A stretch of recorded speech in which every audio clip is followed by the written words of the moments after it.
Bonjour à tous, Luc Texier, je suis manager d'équipe internationale dans le domaine informatique depuis à peu près 15 ans et j'ai développé ces dernières années une spécialisation dans le domaine du logiciel libre.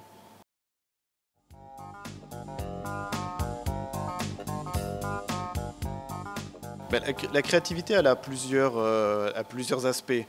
J'ai envie de dire qu'on est tout le temps créatif parce qu'on est tout le temps face à des difficultés. Si vous vous retrouvez par exemple à devoir gérer, comme ça a été mon cas, de gérer une situation conflictuelle en Chine avec un management local qui était plutôt agressif et qui interférait avec mes équipes locales, mais il va falloir être créatif. Il va falloir trouver une solution. On ne peut pas appliquer une règle qui est bon, écoute, je te dis de faire comme ça, c'est pas autrement. Il va falloir être créatif autour de ça. Est-ce que c'est la séduction? Peut-être. Est-ce que c'est un ordre formel? Pourquoi pas? Ça dépend aussi de la culture. Est-ce qu'il faut remonter vers un autre manager? Est-ce qu'il faut laisser couler? Pourquoi pas? Ça, c'est la créativité du manager. C'est-à-dire que cette situation que j'évoque dans une partie du monde, la semaine d'avant, il a peut-être fait complètement autre chose en Espagne ou en Italie. Donc la créativité, je pense qu'elle est là. Elle est dans se remettre tous les jours en question et se dire, tiens, aujourd'hui, ce que j'ai essayé de faire la semaine dernière ne fonctionne pas. Donc il faut que je retombe sur mes pattes, je n'ai pas le choix. J'ai une obligation de résultat. Donc on peut retomber sur ses pattes, mais il faut être créatif. C'est-à-dire il faut penser à des solutions qui n'existent pas, dans les bouquins notamment.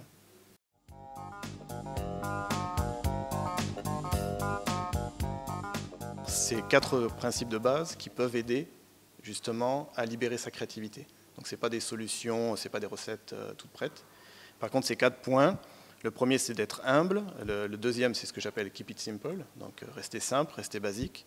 Le troisième c'est d'être agile, qui est fondamental dans le nomadisme et puis dans le management international. Et le quatrième point essentiel c'est d'être soi-même, be yourself. Je pense que c'est un point très important, ne pas être une girouette face au management.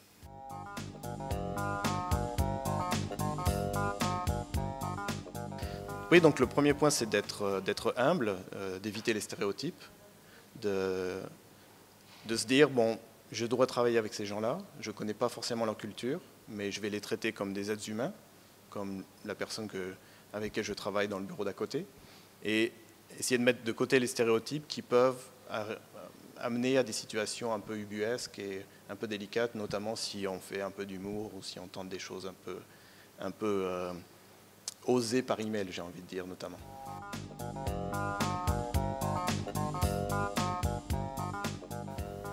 Un autre point que je pense très important et qui permet d'éviter beaucoup d'erreurs, c'est ce que j'appelle le be yourself, c'est être vous-même.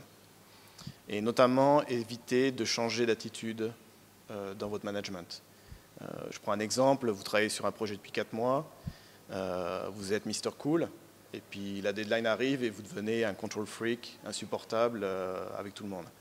Ça, c'est quelque chose à l'international qui pose problème, parce que comme vous n'êtes pas en contact régulier avec ces personnes, les gens ont besoin d'avoir une stabilité, j'ai envie de dire, de savoir que ok, le manager qui est là, il est loin de moi, mais je sais qu'il va ou être un control freak, ça c'est pas un problème, ou il va être quelqu'un d'assez cool. Mais il y a une constance dans l'attitude qui, à mon avis, est importante. Éviter d'aller à bâbord, à tribord, à bâbord, à tribord, comme dans un bateau. Tout le monde est malade si on fait ça.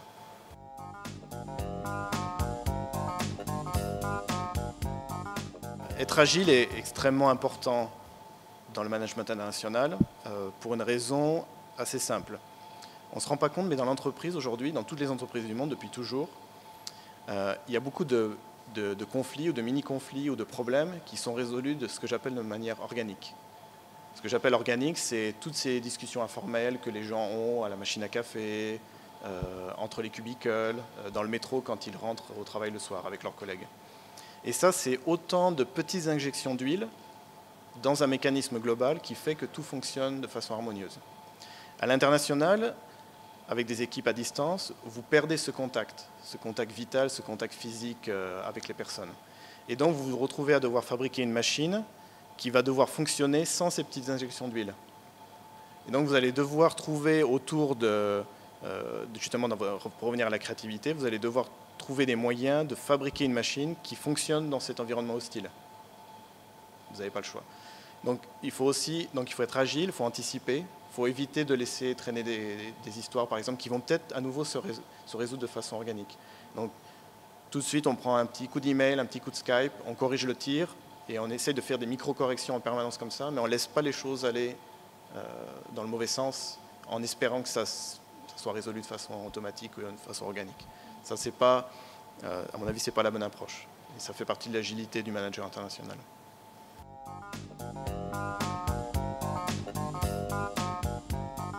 Le keep it simple, rester simple, rester basique, à nouveau trouver le plus petit dénominateur commun ou un dénominateur commun, une ligne de conduite qui puisse être interprétée et utilisée correctement par tous vos associés.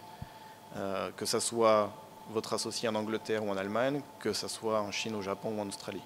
Donc essayez de trouver à nouveau quelque chose qui soit parlant pour tous vos associés. Et à nouveau, pour revenir à mon expérience dans les services, ce dénominateur commun, c'était le client.